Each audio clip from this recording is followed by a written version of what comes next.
नमस्कार। कभी सोचा है कि जब हमारी रोजमर्रा की चीजें जिन पर हम पूरी तरह निर्भर हैं अचानक से गायब हो जाएं तो क्या होगा। आज हम एक ऐसे ही गांव की कहानी में झांकेंगे जहां एक छोटे से संकट ने लोगों को एक बहुत बड़ा सबक सिखा दिया। तो चलिए देखते हैं इस दिलचस्प कहानी में क्या खास है। जरा सोचिए, घर पर सब कुछ एकदम ठीक चल रहा है और अचानक पता चलता है कि खाना पकाने वाली गैस खत्म हो गई है। और सिर्फ आपके घर में नहीं बल्कि पूरे गांव में किसी के भी पास गैस नहीं है। बस यही वो मुसीबत थी जो इस कहानी के किरदारों के सामने पहाड़ बनकर खड़ी हो गई थी। तो कहानी की शुरुआत होती है एक ऐसे गांव से जहां जिंदगी की रफ्तार अचानक थम सी जाती है। और वजह थी कि गांव का आखिरी गैस सिलेंडर भी खाली हो चुका था। मतलब किसी भी घर में चूल्हा जलने की उम्मीद खत्म। नहीं, ये कोई छोटी मोटी दिक्कत नहीं थी। ये तो सीधा सीधा खाने पीने का, पेट भरने का सवाल था। गांव के हर घर में चूल्हा ठंडा पड़ चुका था और लोगों की चिंता वो लगातार बढ़ती जा रही थी।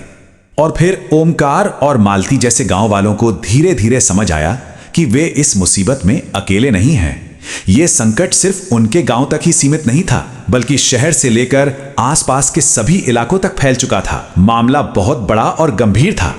तो फिर ऐसे में गांव वालों ने क्या किया? वही जो शायद कोई भी करता। उन्होंने मदद के लिए सरकारी दफ्तरों का दरवाजा खटखटाया। पर क्या सिस्टम ने उनकी मदद की? चलिए पता करते हैं। देखिए, उनका तरीका एकदम सीधा और सही था। पहले वे सरपंच से मिले, फिर एक अर्जी लिखी और उसे लेकर सीधे सरकारी दफ्तर पहुंच गए। उनको पूरा भरोसा था कि भाई सिस्टम है तो मदद तो करेगा ही। लेकिन सरकारी दफ्तर में उन्हें जो जवाब मिला उसने उनकी सारी उम्मीदों पर पानी फेर दिया। मतलब जिस सिस्टम पर उनको इतना भरोसा था उसने मुश्किल वक्त में हाथ खड़े कर दिए। तो अब क्या? जब बाहर से मदद का हर दरवाजा बंद हो जाए तो क्या किया जाए?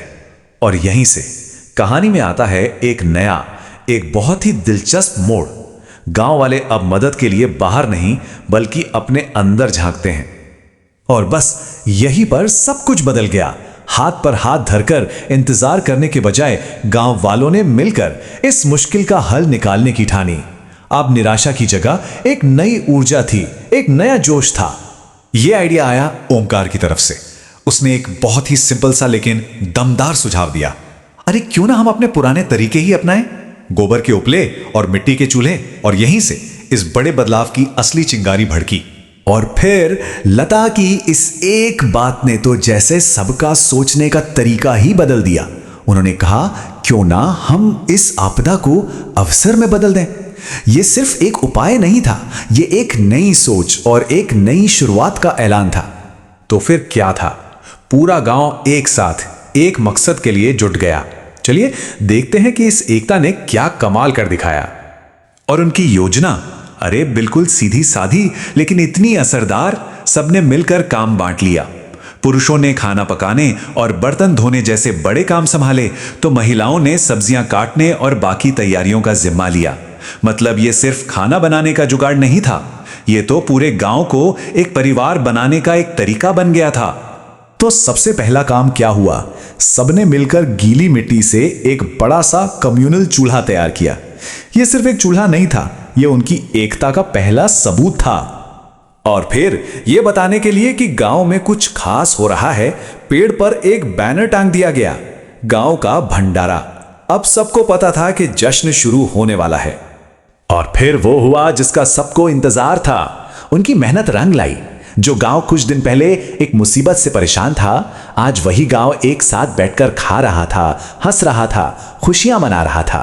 गांव के ही आदमी ने क्या खूब कहा, ये तो एक तीर से दो निशाने हो गए। इस एक कोशिश से दो बड़े काम हो गए।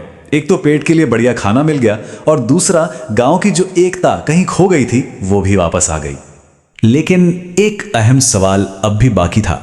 क्या ये एकता और खुशी हमेशा के लिए कायम रही या सिर्फ संकट के समय तक ही सीमित थी? चलिए देखते हैं कहानी का असली क्लाइमैक्स क्या था। तो एक हफ्ते तक यह भंडारा चला।